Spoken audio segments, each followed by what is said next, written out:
ஆன்மீக அன்பு சொந்தங்கள் அனைவருக்கும் அன்பு கலந்த வணக்கங்கள். இன்றைக்கு நாங்கள் ஆன்மீகம் சம்பந்தமான பதிவில் பார்த்தீங்கன்னா, சொர்ண ரேகையுடன் வந்து லிங்க ரூபிணியாய் கொல்லூர் மூகாம்பிகை, அதாவது கர்நாடக மாநிலத்தில் உடுப்பி மாவட்டத்தில் வந்து கோடாச்சத்திரி மலையடிவாரத்தில் சௌபர்ணிகா நதிக்கரையில் இந்த கோவில் அமைந்துள்ளது. பொதுவாக அம்மன் கோவில்களில் திருவுருவ சிலை மட்டுமே இருக்கு. ஆனால் இங்கு வந்து பார்த்தீங்கன்னா, அன்னை தானாக தோன்றிய சுயம்பு ஜோதிர்லிங்க வடிவில் வந்து அருள் பாலிக்கிறார்.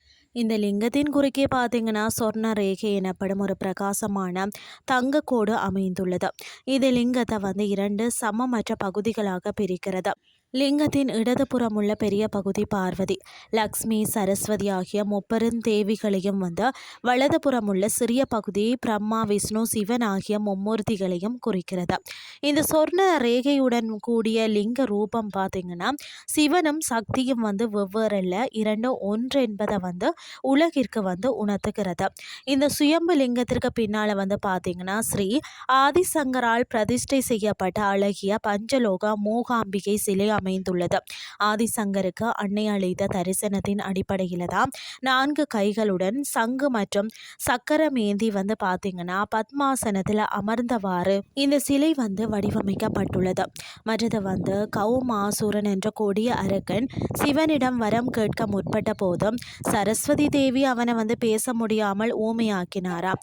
இதனால் அவன் வந்து மூகாசூரன் என்று அழைக்கப்பட்டானாம். ஊமையான அந்த மூகாசூரனை அழித்து உலகை காத்ததால் அன்னைக்கு மூகாம்பிகை என்ற திருநாமம் ஏற்பட்டதா.